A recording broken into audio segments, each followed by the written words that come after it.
BW Media, stay informed.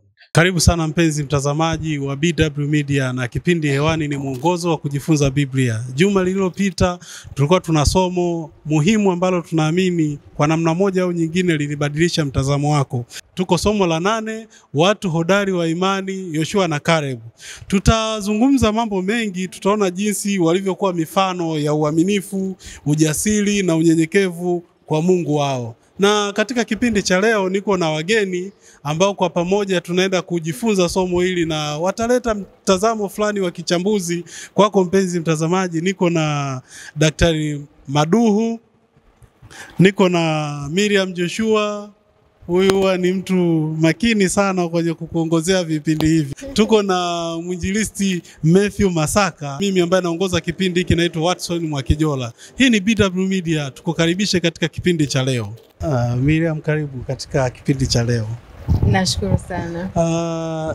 Ni kawaida kupata mrejesho kutoka kwa watu ambao wanakuwa wakitufuatilia. Mpenzi mtazamaji, ni BW Media, tunatambua mchango na maoni yako. Mara kadhaa umekuwa nasi, na sisi bila shaka ni muhimu sana kuunganisha na watu wengine ili kuweza kufahamu nini wanachozungumza. Nikukaribishe, kuna chochote wanazungumza watazamaji wetu? Nashukuru sana. Katika mitandao yetu ya kijamii watu wanasema, wanaongea, na nipende kusoma jumbe kadhaa ambazo mpenzi mtazamaji umeweza kututumia kupitia ukurasa wetu wa YouTube katika masomo tunayoendelea kuyarusha na kuyatoa unayoyapitia hapo ulipo. Nianze kwa kusoma ujumbe wako. Wewe unaitwa Veronica Msangira. Wewe Veronica unatokea Dubai. Huyu anasema amina, nabarikiwa sana. Na nisome tena ujumbe wa Henry Manyonge. Anasema Mungu awabariki, nasikiliza hapa Nairobi, Kenya. Na huyu amemalizia anasema happy Sabbath. Tunashukuru sana na kwako pia. Na huyu mwingine anaitwa Christine Motaro. Anasema amina, mbarikiwe sana kwa mwongozo mzuri na unaoeleweka vyema. Tunawashukuru sana watazamaji wetu kwa mrejesho mzuri. Na huyu anaitwa Mariam Jumbe anasema amen, nimebarikiwa. Na huyu anasema Jessica Odingo anasema yani I wish hivyo vichwa vyenu vingekuwa kwangu vyote, uchambuzi yakini. God bless you all watching from Nairobi, Kenya. We love you. I say Jessica, Mungu akubariki sana. Na mimi na Mungu atakupatia hiki kichwa na uweze kutafakari kwa uzuri kabisa. Mungu akubariki sana Jessica kutoka Nairobi, Kenya. Na nisome ujumbe wako sasa. Unaitwa Damaris Kimaiga. Anasema good job guys. God bless you all and your families. Madam Damaris Kimaiga, Kenya. Madam Damaris amekuwa ni mdau sana BW Media. Amekuwa mara kadhaa, mara kwa mara, yani hapiti somo bila kutufuatilia. Kwa tunabarikiwa na ndugu zetu kutoka Kenya, lakini pia nimebarikiwa kusikia kutoka Dubai. Ndio. Mara nyingi tumekuwa na wadau wengi kutoka Kongo, tunafahamu namna mnavyotufuatilia. Niruhusu uendelee kusoma kwa. Sawa, nashukuru sana. Tuna maoni mengi kweli kutoka kwako mdau wetu. Nisome na huyu anaitwa Evelyn Nondari. Anasema somo zuri sana kwetu wa Kristo wa sasa. Mbarikiwe walimu kwa somo hilo. Ubarikiwe pia kwa kuendelea kutusikiliza na kutufuatilia. Naona hapa kuna mwingine, huyu Jessica amerudia sana kututumia ujumbe. Tunazipata jumbe zako Jessica kutoka Kenya. Mungu aendelee kubariki sana. Nasema imagine tunajisahau, inafaa tujisalimishe kwa Mungu cause wahubiri wanahubiri na kutuonya ila bado hatutubu. Tuna relax ni kama nimeatenda mabaya kwa Mungu Kristo wa neema yote. Huyu anatupa ushauri hapa kwamba tunavyoendelea kujifunza masomo haya, wengi tuna relax sana. Hatuwezi kurudi kusema hili ni baya ni tubu. Jessica ametupa ushauri mzuri kabisa. Tunaupokea na Mungu aendelee kututia moyo. Na nipende kuendelea na comment ambazo umeweza kututumia wewe mpenzi msikilizaji na unayetufuatilia. Nisome comment ya huyu anaitwa Mado Kageni. Anasema jambo, nami ni Mado na wafata sana, mubarikiwe, natoka DRC. Tunashukuru sana. Tunapata watu kutoka mbali kabisa wanaoendelea kutufuatilia. Na huyu anaitwa Frankie Mbugua anasema thanks for the teachings, I'm blessed from Kingele, Kenya. Tunashukuru sana. Na huyu anaitwa Kinjua James anasema naitwa Kinjua James, napendezwa sana na vile mnafanya kazi ya Mungu. Mungu naendelee kuwabariki. Natoka Meru, Karachire, Tigania East. Tunakushukuru sana kwa kuendelea kuwa pamoja nasi. Na huyu anaitwa Mark anasema tunabarikiwa sana kwa somo hili. Ni ndugu yako Caleb kutoka Kongo, jimbo la Itiri, Bunia, na watakia baraka za Mungu. Mungu akubariki sana. Na huyu anaitwa Asnat anasema kutoka Nairobi. Pia mimi nawapenda sana watu wa Mungu, vile mnachangia na kufunza lesoni. Nimejifunza mengi. Mungu awabariki sana. Tunashukuru sana. Na anasema amjambo, ni Edwin kutoka Nairobi. Nafurahia uchambuzi wenu sana. Mungu awabariki sana. Nashukuru kwa hizo comment. Na mimi nina comment afu inakuhusu. Karibu. Yeah, kuna mdau anaitwa Joyce, anatoka Nairobi. Anasema my name Joy from Nairobi. I do follow up your lesson discussion. They are so nice. May God Amina. bless all. And Amina. have not seen Miriam for some time. Kindly pass my greetings to her. Amina. So I'm glad to pass this greeting special to our host Miriam Joshua. Thank you. Na umetoka kusema hapa kuna watu wanatufuatilia sana na wanatamani kupata mawasiliano yetu, kujiunga na grupu za WhatsApp ili waweze kutoa maoni yao, waweze kuweka maswali hapo kama wako nayo. Unaweza kuhitaji hiyo namba ili watu waweze kushiriki pamoja nasi. Bila shaka. Fuatilia katika vipindi vyetu, kuna namba ambayo inakuwa inapita pale WhatsApp namba, lakini kama ulivyoniambia na napaswa kufanya ulivyoniambia. Namba yetu ya WhatsApp ni 0658 46 45 49, au kwa kiunganishi tunaweza tukasema plus 255 658 46 45 9. Hiyo ni WhatsApp namba ambayo mpenzi mtazamaji unaweza kutufuatilia. Ungana nasi katika somo la leo, somo zuri kabisa. Hii ni BW Media.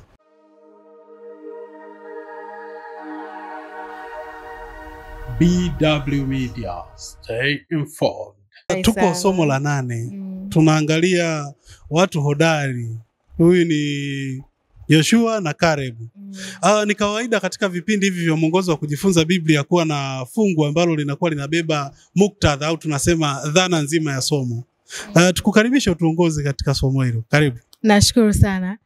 Somo letu linasema watu wa imani, ambapo ni Yoshua na Caleb, na fungu tutakao kwa tunatembea nalo juma hili linapatikana katika kitabu cha Waebrania sura ya 13 na ule mstari wa 7. Linasema, wakumbukeni wale waliokuwa wakiwaongoza, waliowaambia neno la Mungu. Tena kwa kuchunguza sana mwisho wa mwenendo wao, igeni imani yao. Waebrania 13 na ule mstari wa 7.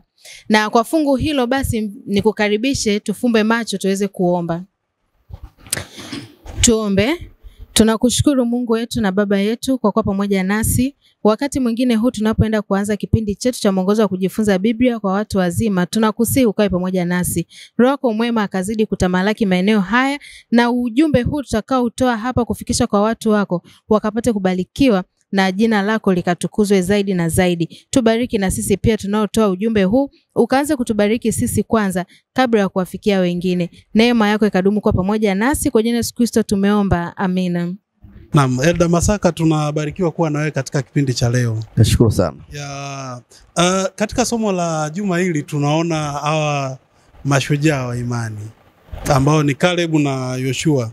Caleb na Yoshua walikuwa mifano hai ya imani isiyo yumba. Nikukaribisha katika kutuambia kwa utangulizi hawa Caleb na Joshua katika somo la juma hili ambao tunajifunza kwamba ni watu ambao wanaonekana kuwa na imani. Karibu.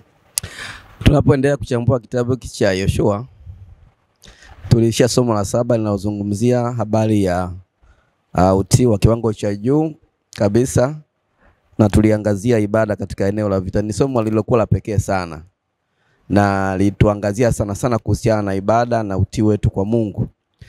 Pamoja na somo la 8 ambalo na juma hili ni somo la pekee sana ambalo linazungumzia habari ya watu wawili waliokuwa hodari, watu wa imani. Naweza kusema kwamba ni mashujaa wa imani katika kitabu cha Yoshua. Watu hawa wawili ni Joshua na Kalebu. Ni watu wa pekee sana kwa sababu kwanza ni watu pekee wawili ambao walizaliwa Misri na kafika katika nchi ya Kanaani. Kwa hiyo ni mashujaa wa imani. Wengine wote waliozaliwa Misri hawakufika nchi ya Kanaani, waliishia jangwani wote.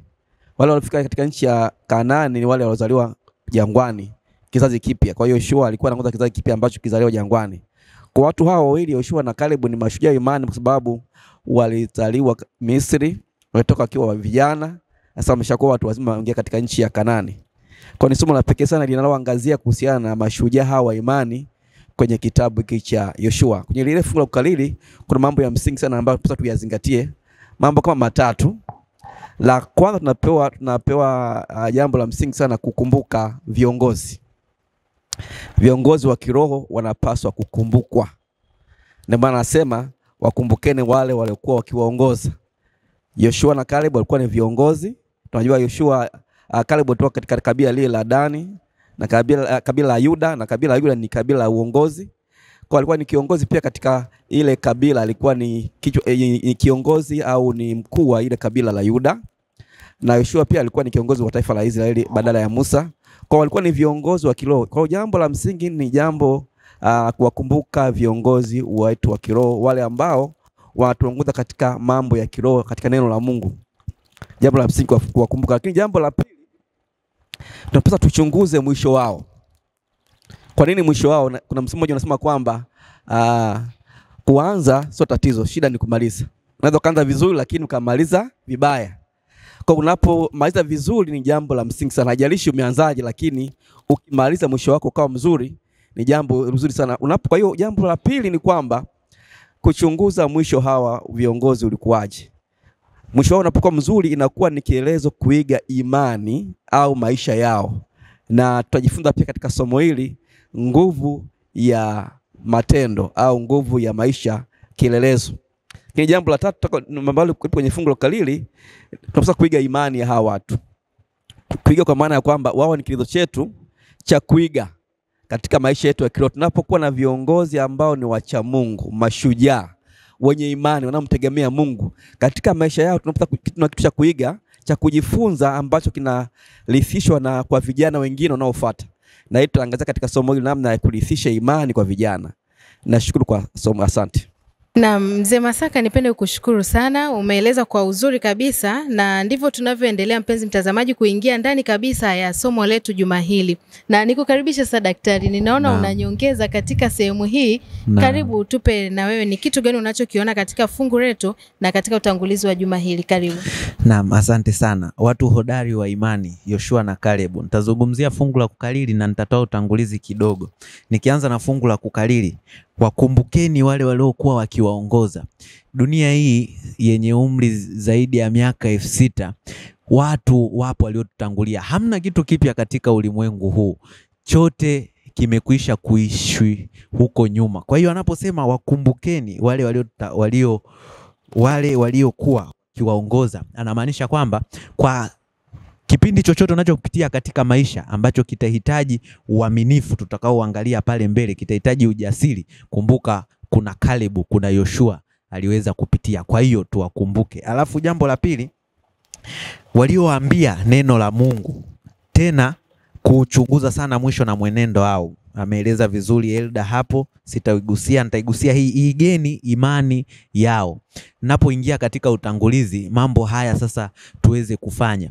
Tunajifunza kwa kutazama, tunajifunza kwa kuiga, tunajifunza kwa kuona, kuongea, kutembea, kuhisi. Vitu hivyo waga mtoto haendi shule, ila anapozaliwa tu anajifunza kutoka kwa jamii inayomzunguka. Kwa hiyo kwa kuiga, kwa kutazama wanaotutangulia, jamii inayotuzunguka, tunapata fundisho la pekee katika maisha yetu, na ndio maana tunapaswa tuige watu hawa hodari wa imani. Kwa habari hiyo sasa tunapoingia katika somo letu hili tutambue mambo yafuatayo. Jambo la kwanza, katikati ya dhoruba, katikati ya shubiri, tukumbuke kwamba wapo mashujaa walioshinda. Huenda kuna vita kubwa sana, inahitaji uaminifu wako wa kiwango cha juu kabisa. Kumbuka wapo waaminifu walioshinda, iga kutoka kwao. Huenda kuna dhahama fulani hivi, iga kutoka kwa waliokutangulia. Na jambo la pili ni kwamba kwa kurithisha kutoka mtu mmoja kwenda mtu mwingine, ndipo tunaweza kupitisha zile tabia njema, vinasaba bora. Na mwisho wa siku tutakumbuka kwamba kuna vipindi viwili, Kalebu na Yoshua kabla hawajafika Kanani, halafu Kalebu na Yoshua wakati wapo Kanani tayari. Tangu kule mwanzo uaminifu ulibaki kuwa sehemu yao, uhodari na ujasiri ulibaki kuwa sehemu yao. Kwa hiyo nasi leo tuweze kubaki na hivyo vitu madhubuti, huku imani na uaminifu vikiwa ndio muhimili wa somo letu la leo. Asante.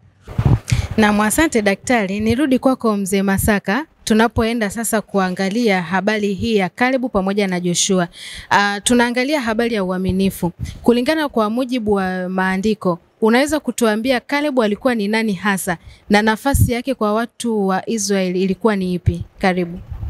Kalebu alikuwa ni kiongozi wa kabila la Yuda. Katika kila kabila kulikuwa na kiongozi, na huyo alikuwa ni kiongozi katika kabila la Yuda. Kiongozi huyo alikuwa na sifa ya pekee sana, ambayo ni sifa ya kuiga kwa viongozi tulionao leo. Sifa kubwa ya kiongozi, uaminifu. Alikuwa mwaminifu kwa Mungu. Kwenye kile kitabu cha Wakorintho wa kwanza sura ya 4 aya ya kwanza na ya pili inazungumza kwamba sisi ni mawakili wa siri za Mungu.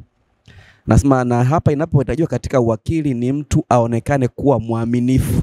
Kwa alikuwa akisimamia kazi kama kiongozi kwa uaminifu. Alikuwa na sifa ya pekee sana kama kiongozi. Najifunza pia viongozi tuliopo leo katika kanisa, katika taasisi mbalimbali, uaminifu ni jambo la msingi sana linalomfanya kiongozi aonekane kwamba anatumika katika hali iliyo njema.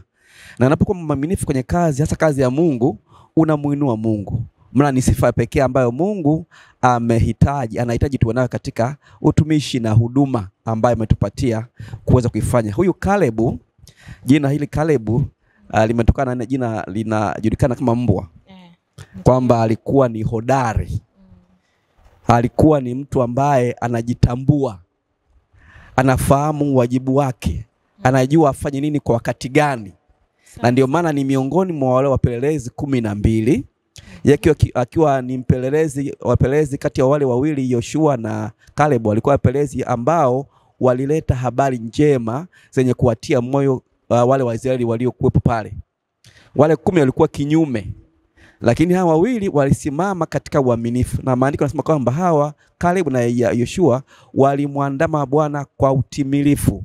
Walimwandama Bwana kwa moyo wao wote. Kwa nini? Kwa sababu walikuwa waaminifu. Kwa ni sifa pekee sana ndio mtazamaji wa kipindi hiki kuwa nayo katika maisha yetu, uaminifu. Na nasema uaminifu nalipo kwa sababu gani?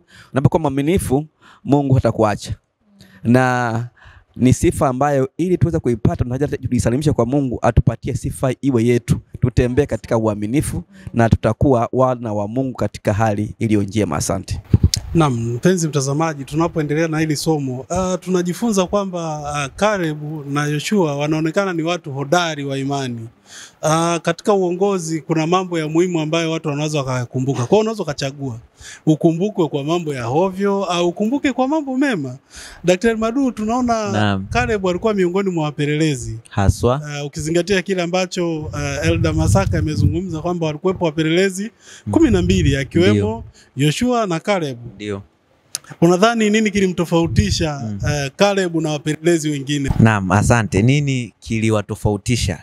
Kitabu ni Hesabu sura ile ya 13 fungu ni la 28 mpaka la 30. Hapo nitasoma tu fungu chache tutaona.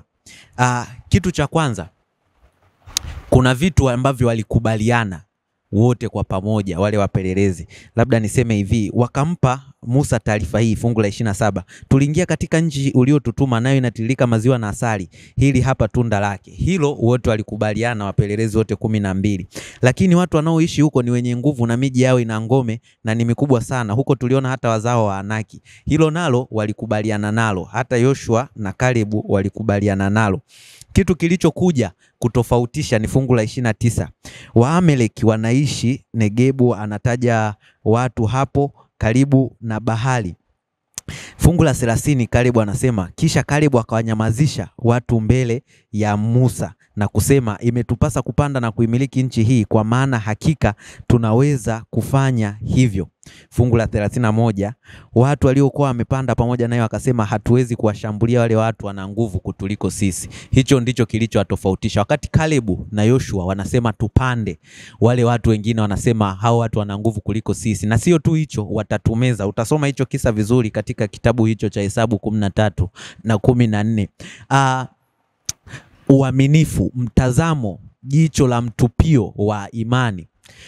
Kuna mambo mawili hapa. Jambo la kwanza, wingi sio hoja na wingi sio ukweli. Wakati fulani mtazamo ya ulimwengu huu inatufanya tuone kwamba sauti ya wengi ni ya kweli.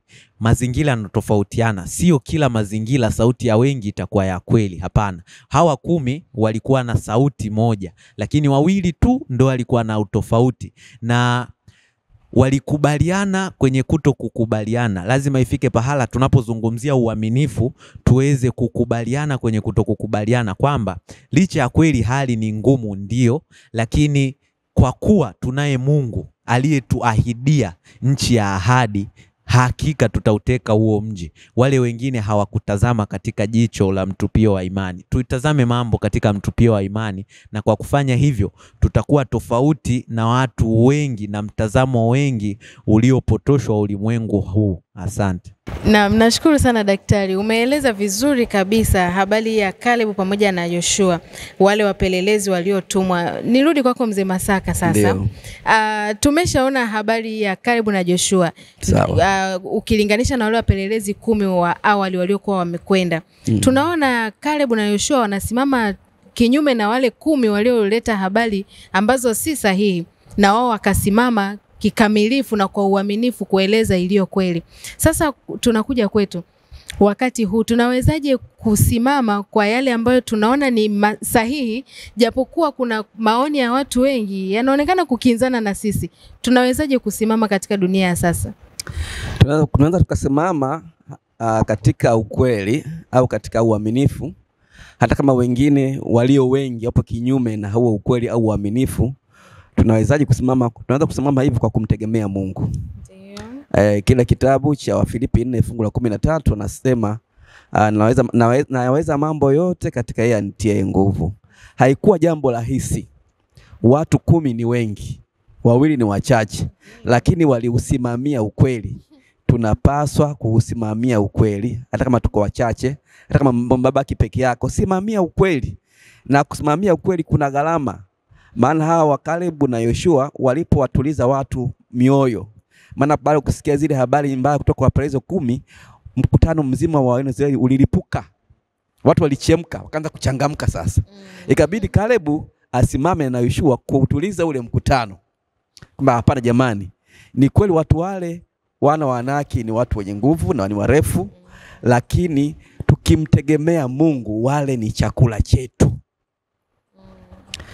Walipotuliza watu mioyo kwa maneno haya mazuri, hayakupokelewa kirahisi. Watu walitaharuki, wakataka kuwapiga mawe. Ikabidi Mungu aingilie kati. Wakaona wingu limetokea pale na Bwana akaingilia kati. Ndio akawanusuru hawa watu 2, Kalebu na Yoshua, wasipigwe mawe. Kwa hiyo sio jambo rahisi kusimamia ukweli, ila Mungu anatutia nguvu kwamba tunapaswa kusimamia ukweli hata kama kwa gharama namna gani. Na ni kitabu kile cha Ufunuo 2 fungu la 10 kwamba uwe mwaminifu atakufa nami nitakupataje uzima. Nikutie moyo wewe mtazamaji wa kipindi cha Kujifunza Biblia kwamba unapaswa kuwa mwaminifu wakati wote, na uaminifu unalipa. Na sifa nyingine ambayo tumejifunza kwa huyu Kalebu, alikuwa ni thabiti, alikuwa ni jasiri. Kwa hiyo mambo haya ni ya msingi sana kama kiongozi. Kuna unapofikia katika mahali fulani pa kufanya maamuzi magumu, kama kiongozi unahitaji ujasiri kufanya hayo maamuzi magumu na uyasimamie hayo maamuzi magumu, na Mungu ameahidi kwamba ataendelea kututia nguvu. Asante. Tunashukuru kwa mchango kwamba kuna wakati fulani inabidi tusimamie misimamo hata kama unaona wengi wako tofauti, ili mradi tunaangalia yanampendeza Mungu, basi unatembea nayo. Daktari Madu, tunamuona hapa Caleb anasema basi sasa nipe nchi hii ya vilima. Ukisoma katika Yoshua 14 mstari wa 12. Tunajifunza nini hapa, tukizingatia kwamba uaminifu wakati fulani unalipa? Tukumbuke pale awali walipokuwa wametumwa, aliahidiwa huyu kwamba ile nchi ataenda kuikanyaga tena. Tunajifunza nini katika somo hili? Karibu. Naam, asante. Caleb na Yoshua walifahamu nini kiwapasacho kufanya. Sasa imepita miaka mingi zaidi ya 40, ndipo wanakuta sasa unipe tena hii nchi. Uaminifu aliouonyesha akiwa bado angali ana miaka 45 kipindi kile, wakati akifanya ule upelelezi kule nyuma. Uaminifu huo ndo unaokuja kumlipa sasa, anachagua nchi ya kuweza kuirithi. Kwa hiyo tabia ile tunaona ilikuwa endelevu kwa maisha ya Caleb na Yoshua, haikujengwa kwa wakati mmoja. Uaminifu unalipa. Nikusomee hapa kitabu cha Hesabu 14, liko jambo la tofauti. Kwa nini Caleb alitaka nchi hii? Nchi ile ilikuwa ina majitu makubwa, Waanaki walikuwa kaa kule. Goliati alikuwa ni miongoni mwa waliotokea katika kabila lile la Waanaki, madude makubwa. Lakini Caleb kwa ule ujasiri aliokuwa nao ndani, anasema nipatie. Kitabu ni cha Hesabu sura ile ya 14 na ile aya ya 24. Kuna jambo hapo inasema, lakini kwa sababu mtumishi wangu Caleb ana roho ya tofauti na ananifuata kwa moyo wote, nitamuingiza katika nchi aliyoiendea, nao wazao wake watairithi. Jambo la kwanza, ana roho ya tofauti. Ili uaminifu uweze kubaki kudumu kwa uaminifu, lazima uwe na roho ya tofauti. Lazima uwe na roho inayomtumaini Mwenyezi Mungu peke yake. Alafu jambo la pili ni kwamba ananifuata kwa moyo wote. Unapofuata kwa moyo wote, ndipo utaweza kushuhudia matunda ya uaminifu yakiweza kutimia. Itachukua miaka ndio, lakini hakika itatimia. Na jambo la pekee ni kwamba ikiwa tabia hiyo imesha ota mizizi moyoni mwako, basi hauwezi kuacha kamwe kuwa waaminifu. Wengi leo wanaogopa kuwa waaminifu kwa sababu hawajazoea kuwa waaminifu. Wakitazama mazingira yanayozunguka wanaona kwamba mbona ni ngumu, lakini inapokuwa tabia yako, hata ije nini utaweza kusimama imara. Jambo la mwisho tunalojifunza katika nipe nchi hii, tunaona ni kwa namna gani alijua kudai ahadi. Tunaona jambo tunaweza kujifunza nipe nchi hii, Caleb alijua kudai ahadi ya Bwana. Ziko ahadi nyingi kwa Mungu, haziji tu hivi mpaka uzidai. Ahadi aliyopewa kwamba mguu utakapokanyaga nchi hiyo utaitweka, ndiyo ilimpa nguvu kwamba hata haya madude makubwa, kwa kuwa hiyo ahadi ipo na idai, hakika nitaipata. Jambo la pili ni kwamba nguvu alikuwa nazo thabiti, zile tangu alizokuwa nazo kule nyuma. Unapomwamini Mungu, unapomtumainia Mungu, ujapozeeka, ujapochoka, uaminifu wako bado ungali na nguvu zile zilizokuwa pale awali. Na jambo la pekee ni kwamba unapewa kile ulichokidai na unapewa kwa kadiri unavyodai. Kuna ahadi nyingi sana za Mungu, kuna baraka nyingi sana za Mungu. Hebu tuwe majasiri sasa kama Caleb, tuzidai tukitambua kwamba yeye Mungu aliyetuahidi, tunapomwamini na tunapompatia roho ya pekee na tunapompa moyo wetu wote, tutaweza kuzipata, haidhuru ni kubwa au zina changamoto kiasi gani. Asante. Naam, asante sana Daktari Madu kwa namna ambavyo umetupitisha, namna ambavyo huyu alikuwa akidumu katika ahadi yake. Nirudi sasa kwa Mzee Masaka. Tunaona ni miaka 40 sasa na imepita toka jambo hili alipokuwa imeahidiwa. Katika mtazamo wa kawaida mara nyingi tumekuwa tukipoteza, tunaweza tukasema focus au mwelekeo kwa sababu ya michakato ya kuwa wengi au kupingwa. Je, ni kwa namna gani mambo madogo madogo hasa ambayo yanatukatisha tamaa tusifikie hatima yetu kwa ukubwa inaweza ikawa ni kikwazo sana katika kufikia hatima kubwa katika maisha yetu leo? Ya, ni kweli. Watu wengi hasa kizazi cha leo tunapenda mambo marahisi. Mambo malaini. Si kwa watu wazima, kwa vijana ndio zaidi. Na kuna wengine wanashindwa kujishughulisha, wanakubali hata kulelewa. Ni jambo la kushangaza sana. Kwa hiyo tunajifunza kwa huyu mzee, ni mtu mzima na miaka 85 lakini anataka akaenda kwenye milima. Lakini sio kwenye milima tu. Ile milima walikuwa nakaa watu wanawake watatu, warefai, mabaki ya warefai. Kuwafukuza wale watu haikuwa rahisi. Kwa hiyo mara nyingi tujizoeshe kuweka vitu vigumu katika akili zetu. Inafanya uwezo wetu wa akili uwe mkubwa zaidi. Kadri akili unapokea vitu vigumu ndio unakuwa na uwezo mkubwa wa akili wa kufikiri na kufanya maamuzi makubwa. Ujifunze kwa huyu kiongozi ambaye alikuwa ni jasiri. Ili uweze kukabiliana na mambo magumu unapaswa kuwa na ujasiri. Kwa tujifunze kuwa majasiri katika utendaji wetu wa kazi na usikitu chochote hata mambo madogo madogo ya kukwamishe kufikia target yako. Kile ulichokilenga ulichokusudia hakikisha unakifikia kwa namna yote ile. Na kwa msaada wa Mungu ameahidi kutufikisha katika mwisho mzuri endapo tutakuwa waaminifu na majasiri kupambana kufikia yale malengo yetu. Asante.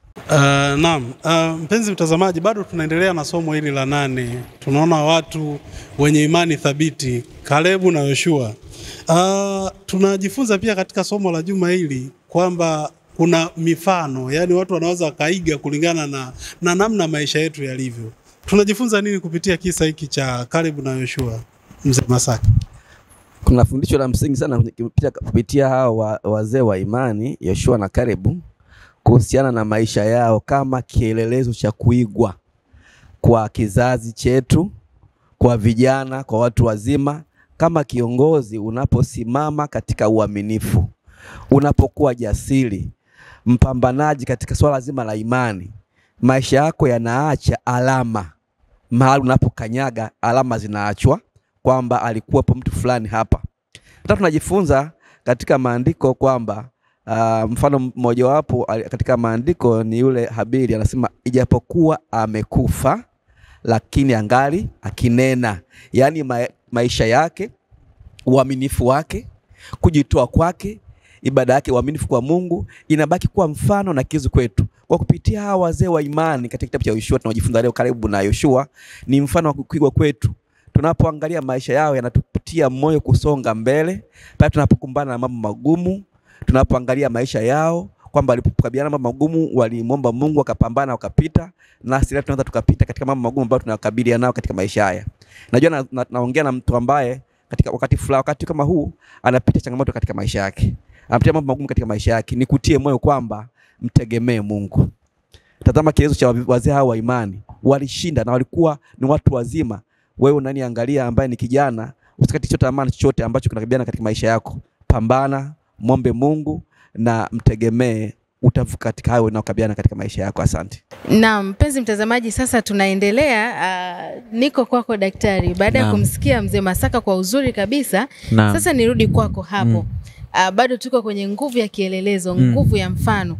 Hapa mzee amezungumzia habari ya Joshua na Kalebu, lakini hapa tulivyokuwa tunasoma hiki kisa katikati tumekutana na kijana mmoja, binti mwanamke aliyeitwa Aksa ambaye ni binti Kalebu. Sasa uje utuambie tunawezaje kupitisha mwenge wa imani kwa kizazi cha wakati huu, hasa kwa vijana kuchukua wajibu zaidi katika kufanya kazi ya Mungu? Naam, asante sana. Mwalimu wa kwanza kabisa kwa mtoto ni mzazi. Mafundisho ya kwanza kabisa mtoto anayapata kutoka kwa mzazi. Kwa hiyo tunaweza vipi kupitisha mafundisho ya imani? Kwanza ni mzazi mwenyewe kuwa hodari wa imani, jambo la kwanza. Kalebu namna alivyokuwa hodari wa imani, Aksa binti yake aliweza kuwa na ujasiri ule ule kama alivyokuwa baba yake. Watu wanasema like father, like daughter, like father, like son, like daughter, like nani. Hivyo wazazi ndio kielelezo cha kwanza kabisa kwa watoto. Na namna ya dunia hii. Wanasema asiyefunzwa na mamaye hufunzwa na ulimwengu, lakini zaidi ya 70% ya malezi na mafunzo na kuiga kwa maisha haya tunayapata kwa wazazi. Atapitia mapito mengi mtoto, lakini bado msingi utabaki kwa wazazi. Kwa hiyo namna ya kupitisha jambo hili ni kwamba lazima mzazi awe kielelezo cha pekee, na pili atambue chochote anachokifanya mtoto anaiga, hivyo afanye yale ambayo mtoto akiiga aige yaliyo mema. Na kwa vijana sasa, tufanye nini kwa watu waliotutangulia? Tujifunze kuiga na kutazama yale mema na mazuri walioyafanya. Niseme jambo moja, uongozi unarithishwa na kiongozi anatengenezwa. Namna ambavyo namna ambavyo Yoshua amefika pale, tazama Aksa katika umri mdogo, naye anatengenezwa, naye anajifunza. Ikiwa nguli mmoja wa viongozi Maxwell alisema tutapima mafanikio ya kiongozi kama utamtengeneza mrithi wako. Wewe ni baba, wewe ni mama. Ikiwa mwanao atadumu kwenda katika njia iliyo sahihi, wewe umefanikiwa katika malezi yako. Lakini ikiwa hapana, bado katafakari, kaangalie. Jambo la mwisho ninapokuwa nikimalizia ni kwamba nguvu ya kielelezo. Hakuna hata nukta moja ya tendo ambalo litaachwa bila kujifunza. Ikiwa hatutojifunza ili tuweze kuepuka tusilifanye, basi tutajifunza ili nasi tufanye, ili tuweze kufanya kwa uzuri zaidi. Kwa hiyo kwa yale mazuri tuyaige, tuyatumie kama mfano. Kwa yale mabaya yakawe funzo, tuepukane nayo ili tusiweze kujiingiza huko. Lakini cha pekee mwisho kabisa, Aksa aliweza kudai na yeye kama alivyodai baba yake kwamba nenda ukamuombe kisima, ukamuombe nchi, hakika atakupatia. Kisa hicho nakipata kwenye Waamuzi 1 na ile Waamuzi 3. Asante. Naam, nikushukuru daktari. Umeeleza kwa uzuri kabisa ni habari gani wazazi wakati huu wanaweza kupitisha imani hii kwa vijana wanaowalia katika kizazi hiki. Na mpenzi mtazamaji, nikukumbushe tu hapo, tumemwona binti Aksa hapa. Ni binti huyu mwanamke ambaye alisimamia yale ambayo alifundishwa na wazazi wake. Licha ya umati mkubwa wa watu kuwa kinyume naye, lakini hakukata tamaa. Na hapo tunapata somo zuri kabisa kwamba hata wakati huu tunapokuwa tunaazimia kupata yale ambayo tunahitaji kutoka kwa Yesu, basi tusikate tamaa. Tumnganganie Mungu na tushikilie mpaka pale atakapotutendea. Kufikia hapo, mpenzi mtazamaji, tupate mapumziko mafupi. Tutarudi kuendelea na kipindi chetu cha mwongozo wa kujifunza Biblia. Tafadhali endelea kuwa pamoja nasi.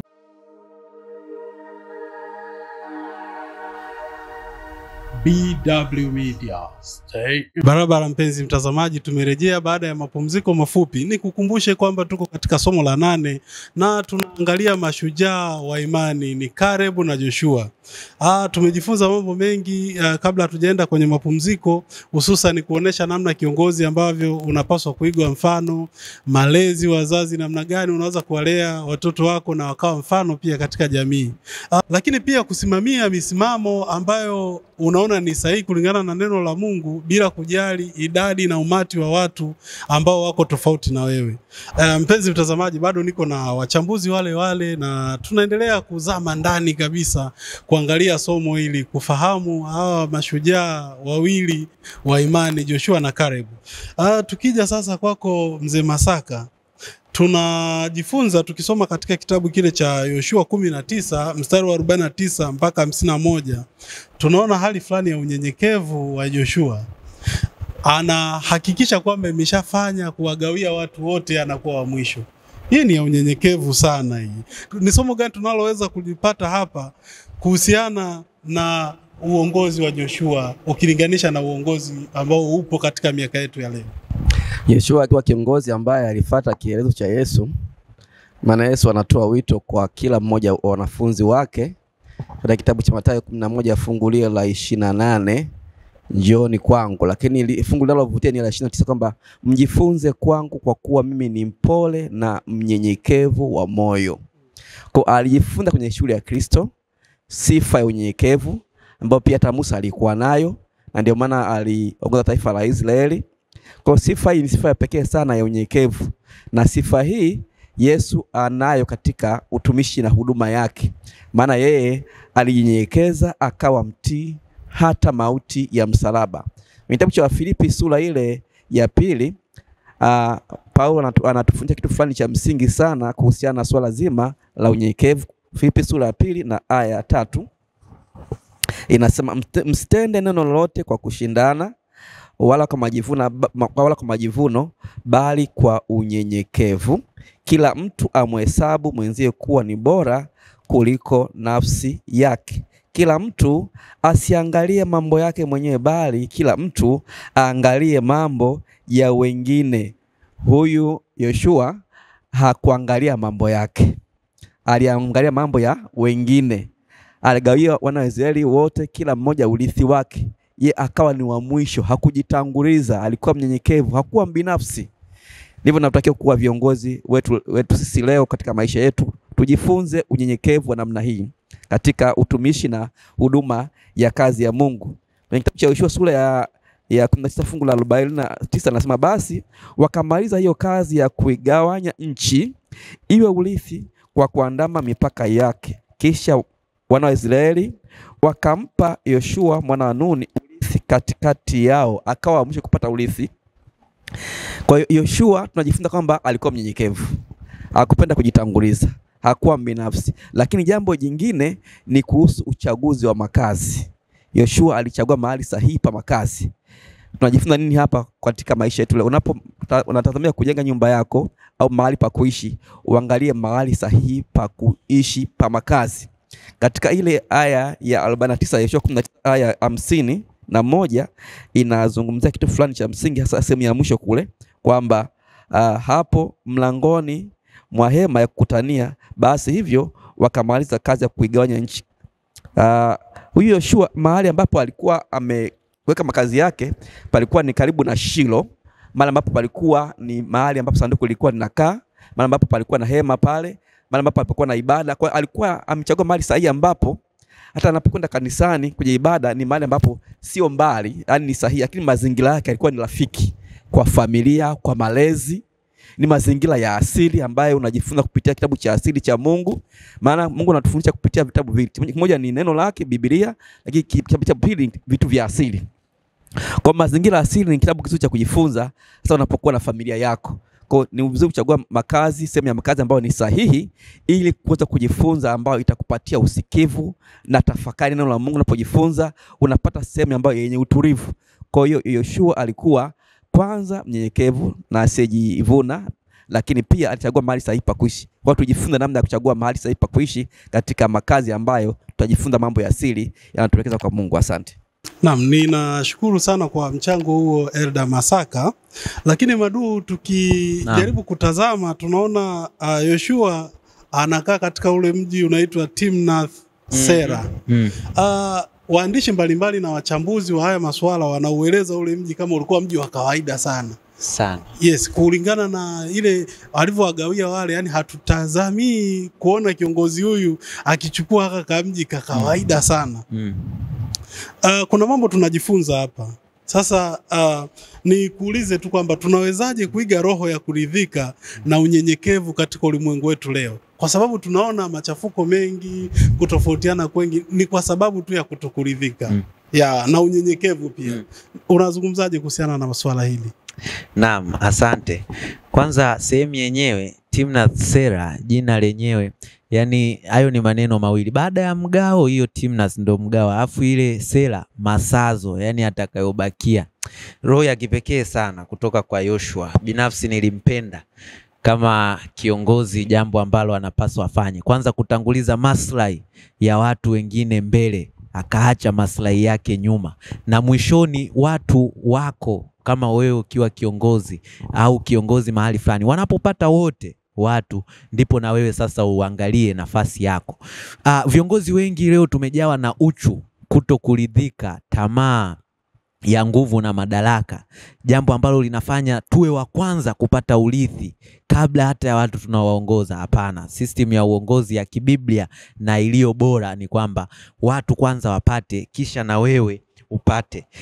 Tunawezaje sasa kama viongozi kuwa na roho ya unyenyekevu, lakini pia hata alipokuchagua Joshua kukaa. Zaburi 27 fungu la 4 kwamba neno moja nimelitaka kwa Bwana, nalo ndilo nitakalolifuata, nikae nyumbani mwa Bwana siku zote za maisha yangu, ni utazame uzuri wa Bwana na kutafakari hekaluni mwake. Unapochagua sehemu ya kuishi, ni msukumo ndani, ni msukumo gani uliopo ndani unaousikia? Ikiwa ni amani, kuna mahali wewe mwenyewe unaona kwamba nikikaa napata amani, isiwe sehemu nyingine isipokuwa kwa Bwana. Yoshua alikaa karibu na hekalu, karibu na hema ya Bwana, kwa kuwa ilimpatia amani, na ilipo hema ya Bwana amani inaweza kuja.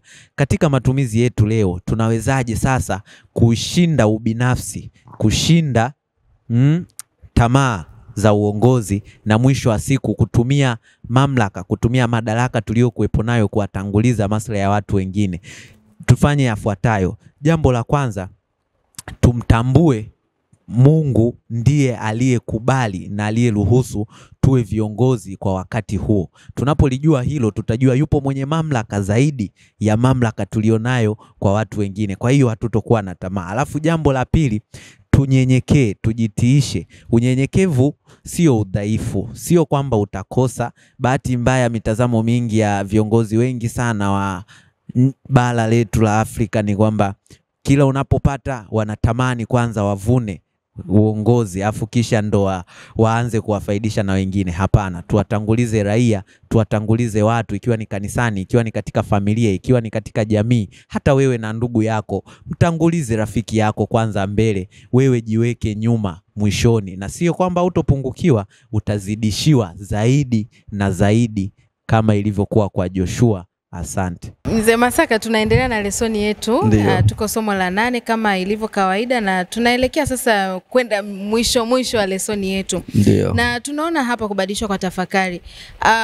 Kutafakari mfano wa maisha ya viongozi waliopita, wakuu wa imani waliopita, ni muhimu kwa maisha yetu ya sasa na ukuaji wetu wa kiroho. Lakini kwa wakati huo huo, mfano wetu halisi na kielelezo chetu kikubwa ni Yesu Kristo. Kupitia mafundisho yake, maisha yake na kila kitu ambacho amekifanya. Unaweza kutuambia ni kwa kuzingatia maisha ya Yesu kunaweza kutubadilishaje? Karibu. Yani napenda maneno ambayo aliyasema Yohana Mbatizaji kwenye kitabu cha Yohana sura ya 1 aya 29, ambayo inasema kwamba tazama mwana-kondoo wa Mungu aichukua dhambi ya ulimwengu. Kwa kutazama tunabadilishwa. Mahali fulani palikuwa na huduma mahali fulani katika ibada, na yule alikuwa amepangwa katika huduma siku ile hakuonekana. Na watu wakawa wanashangaa nani atatoa huduma leo. Mara wakamwona mtu mmoja anajitolea, na alikuwa ni mlemavu, alikuwa mahitaji maalumu, alikuwa ni kiwete. Akaenda pale mbele, akasema mimi nitatoa huduma leo, au nitatoa neno la Mungu leo. Watu wanashangaa anatuambia nini huyu? Aliposimama pale akasema hii aya ambayo naisoma kwenye kitabu cha Yohana sura ya 1 aya 29 kwamba tazama mwana-kondoo wa Mungu aichukua dhambi ya ulimwengu. Aliposoma hii aya akawaambia watu, kutazama ni rahisi sana. Haihitaji kwenda kusoma shule ili uje kutazama. Haihitaji uelimishwe sana ili uje kutazama. Kwa hiyo wokovu wetu ni rahisi, ni kutazama tu. Akimaanisha kutazama maana yake ni kutafakari. Maana huwezi kutazama pasipo kutafakari. Neno la Mungu unapolisoma unatafakari, unapotafakari maisha ya wazee wa imani. Unapotafakari Yesu ambaye kielelezo chetu. Kwa kutafakari tunabadilishwa. Kwa kutazama tunabadilishwa, tunafanana na kitu tunachokitazama. Mara nyingi yale ambayo unayawaza kila siku katika maisha yako yanarudia unawaza kila wakati, ndivyo baadaye utakavyokuwa, au jinsi ulivyo sasa ni matokeo ya namna ambavyo ulitafakari zamani. Kwa kutafakari kunabadilisha maisha yetu. Kitabu cha Warumi sura ya 12 aya ya 1 na 2 inazungumzia kwamba basi na wasi ndugu zangu kwa huruma zake Mungu, itoeni miili yenu iwe dhabihu iliyo hai, takatifu, ya kumpendeza Mungu. Hapa Paulo anatia moyo kwamba tunapaswa kujitoa kwa Mungu kikamilifu. Tunapaswa kujitoa kwa Mungu pasipo kubakisha kitu chochote. Yaani anasema tujiachie kwa Yesu ili atubadilishe. Na aya ya pili anasema kwamba tugeuzwe nia zetu, tuyafahamu mapenzi ya Mungu, tufahamu ukamilifu wake. Tunageuzwaje pale tunapoamua kujisalimisha kwake kwa kutafakari neno lake, kwa kuiga maisha yake. Hivyo tunabadilishwa, tunafanana naye. Maisha yaliyobadilishwa yanatokana na kutafakari. Unamtafakari nani katika maisha yako sasa? Mtafakari Yesu. Maana kwa kumtafakari Yesu maisha huwa yanabadilishwa. Tunapokuwa katika somo hili zuri la kuhusiana na mashujaa wa imani ambao ni Caleb na Yoshua, tunajifunza namna ambavyo maisha yao yalikuwa mfano wa kuigwa. Unapotafakari maisha ambayo ni chanya, pia maisha yako yatakuwa chanya. Unapotafakari maisha au mambo ambayo ni hasi, hatimaye maisha yako yatakuwa nini? Yatakuwa hasi. Kwa tunawatia moyo kwamba unapotafakari tujizoeshe kutafakari mambo ambayo ni chanya katika maisha yetu. Asante. Naam, ni shukuru Elda Masaka kwa maelezo makini ambayo umeendelea kudadavua somo hili tunapokuwa tukiangazia mashujaa wawili Caleb na Yoshua.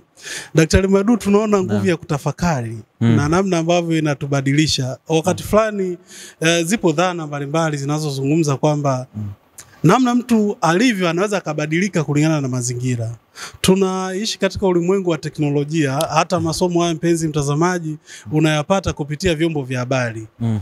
Ndani ya vyombo vya habari kuna mambo mengi sana ambayo yanaathiri maisha yetu sana. Ukiwa kama kijana, tunaweza tukasema ni Gen Z wa sasa. Vyombo vya habari unadhani kwa mtazamo wako vinaathiri vipi mtazamo na tafakari kubwa inaweza kumbadilisha kijana katika maisha leo? Naam, asante. Ngoja nikupe mpangilio wa namna ambavyo tafakuri mpaka kubadilishwa kunavyoweza kufanya. Jambo la kwanza ni mawazo na fikra. Mawazo yale yanapokatiza akilini, fikra zinapokatiza akilini, zinaathiri hisia. Zinapoathiri hisia, ndipo sasa zinakuja zinajionyesha katika matendo. Tupo katika ulimwengu ambao kimsingi taarifa ni nyingi, mawazo ni mengi, fikra ni nyingi, mawazo mema na mabaya umo mchanganyiko. Na bahati mbaya ni kwamba mwanadamu tu mawazo yanayopita akilini mwake mabaya ni mengi zaidi kuliko mazuri. Fikra zinazokuja kichwani mwako, maneno unayoyasikia wewe, mabaya ni mengi zaidi kuliko mazuri. Na tunawezaje sasa kubaki na fikra, kubaki na tafakuri safi ambayo ndiyo sasa itaweza kutubadilisha? Kumbuka, mabadiliko ya kweli yanaanzia ndani kuja nje. Nitakueleza pale mwisho kwamba hata yai linapofikia ukomavu wake, zile siku 21, yule kuku anapodonoa pale unakuta limekomaa. Akidonoa kabla linapasuka, akidonoa baada ya pale tayari limekwisha kuharibika. Kwa hiyo mabadiliko, kubadilishwa kunatoka katika fikra zako. Zinapokuwa sawa ndipo utaweza kubadilika. Elda ameeleza vizuri sana kwamba tumtazame Kristo kwenye kile kitabu cha Waebrania 12:1-2, mwenye kuanzisha na kutimiza. Kwa kumtazama Kristo peke yake, fikra zetu zinaweza kubadilishwa. Kuna walimu wawili tu ulimwenguni hapa. Moja, Mungu kupitia Kristo Yesu na neno lake, Biblia. Alafu pili, namna ya ulimwengu huu. Ndio maana anasema msifuatishe namna ya ulimwengu huu. Na katika Warumi 12 anasema mgeuzwe fikra zenu. Sasa tunaweza kufanyeje sasa ili tuweze kugeuzwa fikra zetu hizi? Jambo la kwanza, ulimwengu huu hauna uhakika wa maisha. Ndio maana Mungu anasema tusifuatishe namna ya ulimwengu huu. Chuja taarifa. Ikiwa zipo katika msingi wa Biblia, zipo katika msingi wa Mungu, ni jema hilo lifuate. Ikiwa sivyo, achana nalo. Alafu jambo la pili, ni Mungu mwenyewe ndiyo mwenye uhakika na maisha haya, na ni Mungu mwenyewe ndiye anabadilisha maisha haya. Kwa hiyo mualike katika tafakuri yako, umtafakari sana kwa ukaribu, usome neno lake katika mitandao. Content kama hizi tunazozirusha BW Media, kuna content nyingi YouTube, lakini chagua content ambazo utaona kabisa zitakupa tafakuri iliyo sahihi. Na unapofanya hivyo utaona umesogea karibu kabisa na huyu Kristo. Na mwisho kabisa, jambo la pekee ninapokuwa nikimalizia kwa habari hiyo, mtazamo wa ulimwengu huu umefanya vitu visiweze kuwezekana. Yani imehalalisha hata dhambi, inafanya vitu vinakuwa vya kawaida. lakini kwa Kristo peke yake ndipo tuna tafsiri halisi na ndipo fikra zetu zinaweza kubadilishwa. Mwisho kabisa muendee Kristo uweze kubadilishwa. Asante. Nishukuru kwa mtazamo huo, namna ambavyo uchague cha kuangalia, uchague kitu ambacho nimependa lile neno kitaleta tafakuri ya kutosha. Nirudi kwako Miriam, nafahamu wewe pia ni mtu ambaye unafuatilia sana makundirika na masuala ya namna ambavyo watu wenye kundi fulani wanaweza wakaathirika kwa namna moja au nyingine. Tunazungumza kama vijana sasa. Kwa mtazamo wangu mimi nikiliangalia somo la juma hili linatusisitiza zaidi katika swala la imani. Tunaona mashujaa wawili walijikita zaidi katika imani. Je, haya makundirika hususan ya vijana yanaathiri vipi imani za vijana? Maana tunategemea vijana sasa. Tukimwangalia Caleb alikuwa na miaka 40, tunaweza kusema ni kijana, kipindi ambapo tunarejezwa kwamba imani yake ilikuwa imara pia sana. Sasa katika miaka yetu hii sasa, ukiwa kama kijana, unadhani haya makundirika yanaathiri vipi imani za vijana? Nakushukuru sana mtangazaji Watson, hapo umeeleza kwa uzuri kabisa. Kweli mtazamo wa somo hili tulikuwa tunaangalia hususan masuala ya imani. Imani tumezungumzia habari ya Caleb na Yoshua, tumewaona namna walivyoisimamia kweli na haki na uaminifu na kutenda yale ambayo kiukweli ndio ambayo Mungu alikuwa hasa anataka watu wake waweze kuyafanya. Sasa kwa kipindi chetu hiki, makundi rika haya ambayo tuko nayo yanaweza kuathiri vipi mtazamo wetu? Kwanza nikukumbushe tu, niwakumbushe pia tulioko hapa na wanaotufuatilia kwamba inategemea sana katika maisha haya unafatana na kuongozana na nani. Sisi vijana tunafahamiana. Kizazi cha Gen Z hiki tunafahamiana sana. Tuko vijana wa aina tofauti tofauti, tuko watu wa makundi tofauti. Sasa kwa mimi ninachagua kutembea na nani? Kwa sababu yule mtu nitakaye kuwa naye ndiye atakayeweza kusema hatima yangu itakuwaje. Kwa hiyo ni watie moyo kwamba tuchague sana watu wa kutembea nao, kwa sababu hata malezi yako tofauti. Zingatia sana wale ambao watakuongoza katika yale mema, na usizingatie kutembea na wale watu ambao unajua kabisa wao wenyewe wameshashindikana alafu unaingia hapo. Hapana. Tuzingatie ni watu gani tunaotembea nao kuhusiana na marika yetu haya, ili wasiweze kuathiri mitazamo yetu kuhusu sisi wenyewe, hata kuhusu Mungu pia. Naam, ni wazi kabisa Miriam kwamba unaweza kuna ule usemi kwamba nionyeshe marafiki zako nikueleze tabia yako. Kumbe tabia yako inaweza kuambatana sana na namna wale ulionao wanaweza kusema hasa tabia yako. Ni vigumu sana kuendana tofauti na jinsi wanavyoishi ukaishi kwa namna yako ukiwa hivyo. Nirudi kwa Mzee Masaka. Nafahamu wewe ni kiongozi, lakini ni mtu fulani unafuatilia kwa undani haya masuala ya uongozi na imani. Kuna nyakati fulani viongozi wanakuwa na ujasiri katika jambo fulani na wanakuwa ni wakali. Tunamwona Caleb na Joshua katika maamuzi yao walikuwa wanasimama kwa ujasiri, lakini kwa hekima kubwa sana. Tunajifunza nini katika hili? Tunajifunza katika uongozi, ili uweze kuongoza watu wa Mungu vizuri, unapaswa kuomba hekima kwa Mungu. Hii Roho Mtakatifu akuongoze kwa kila hatua, kwamba hapa unapaswa uzungumze nini, ujibu nini, utende nini. Lakini inahitaji pia ujasiri mkubwa katika kufanya maamuzi ambayo ni magumu. Wengi wa viongozi wanapopambana na jambo ambalo linapeleka kwenye maamuzi magumu, wengi huwa wanakuwa ni bendera fuata upepo. Kiongozi anapaswa kufanya namna hiyo.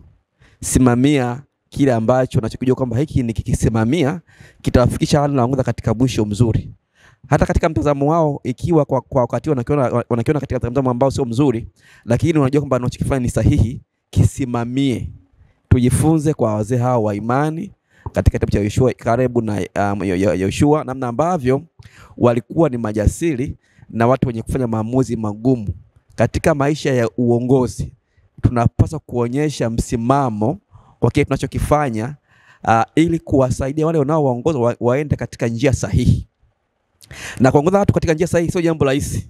wakati fulani unaweza wakaona kama vile unawasumbua, maana njia ambayo ni sahihi si nyepesi, inakuwa na mikwaruzo, inakuwa ni nyembamba, inakuwa imesonga, lakini unapaswa kuelekeza kwa hekima, kwa unyenyekevu na kwa upendo. Asante. Na mpenzi mtazamaji na msikilizaji, nipende kukushukuru sana kwa kudumu kwa pamoja nasi mwanzo wa kipindi hiki mpaka kufikia wakati huu. Ni matumaini yangu umeendelea kubarikiwa sana na masomo yaliyojadiliwa hapa studio, na Mungu aendelee kukubariki sana unapoendelea kufuatilia vipindi vinavyofuata. Tunapoenda kumalizia lesoni yetu hii kwa juma hili, lesoni somo la 8, tulikuwa na somo zuri kabisa tukiangalia wakuu wa imani. Tulimemuona Kalebu pamoja na Yoshua. Tumewaangalia kwa uzuri kabisa na tumepata masomo mengi sana humo ndani. Nikukaribisha daktari, tunapokwenda kupiga hatua za mwisho kabisa katika somo letu hili la 8. Naam. Mpenzi mtazamaji anayetufuatilia hapa, huenda kuna mtu aliyejiunga wakati huu. Anataka naye aweze kupata kitu katika somo hili. Unaweza kumwambia nini? Ni vitu gani hasa tunaweza kutoka navyo katika somo hili la 8? Karibu. Naam, asante sana. Tujifunze haya yafuatayo. Jambo la kwanza, njia sahihi ni ngumu, lakini inawezekana na ina matokeo mazuri siku zote.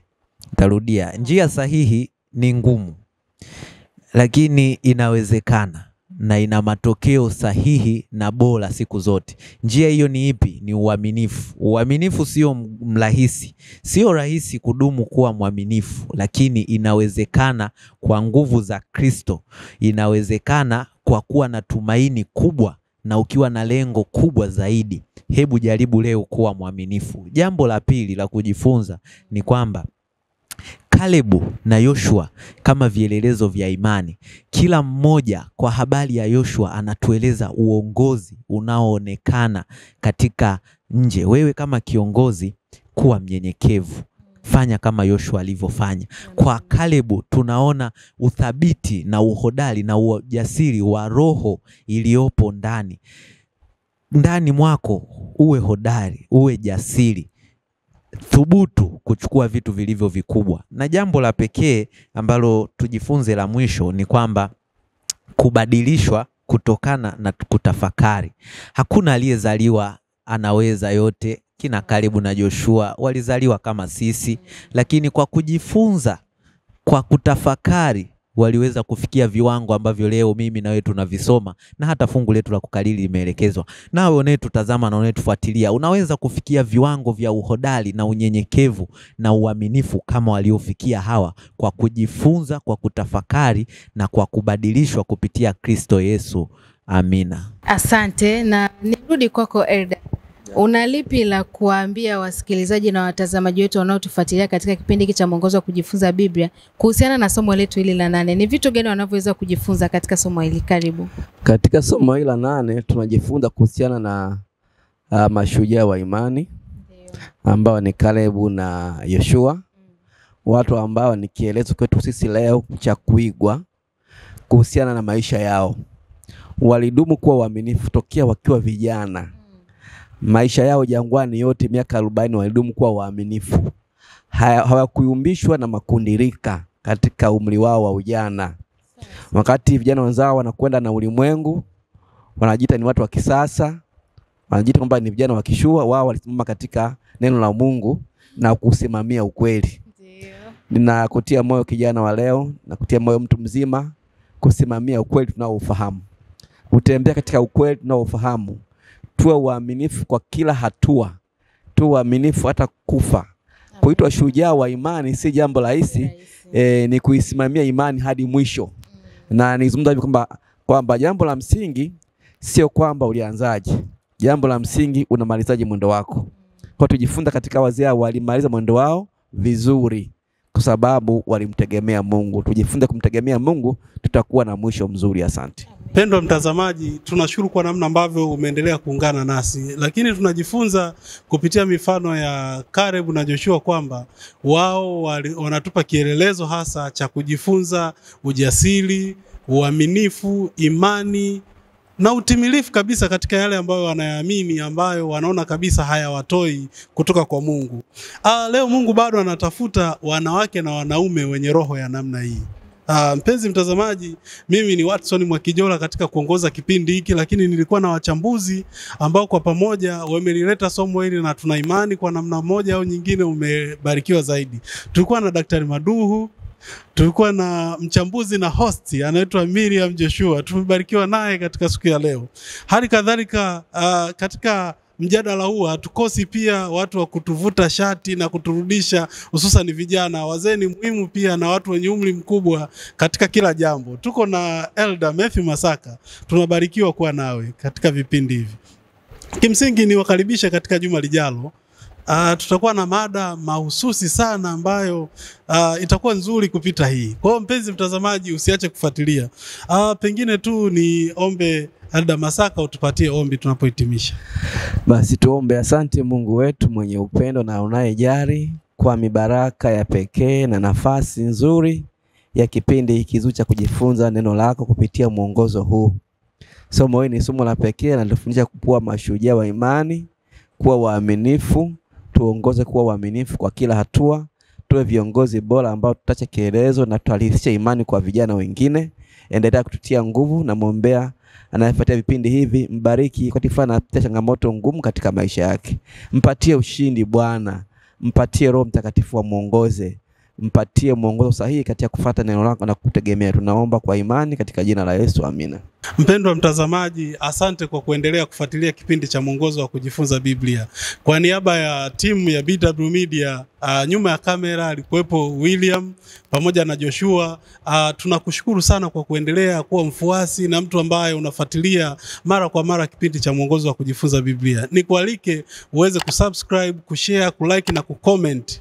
Tunafahamu hapo watu wengi ambao wanatamani kufuatilia vipindi kama hivi lakini hawajui watafuatilia wapi. Kwa ni fursa yako mpenzi mtazamaji, na wewe ambaye umekuwa ni mdau wa kudumu wa kipindi cha mwongozo wa kujifunza Biblia, kuweza kushirikiana nao kwa kushare, kulike na kucomment ili wengine zaidi waweze kufahamu hivi.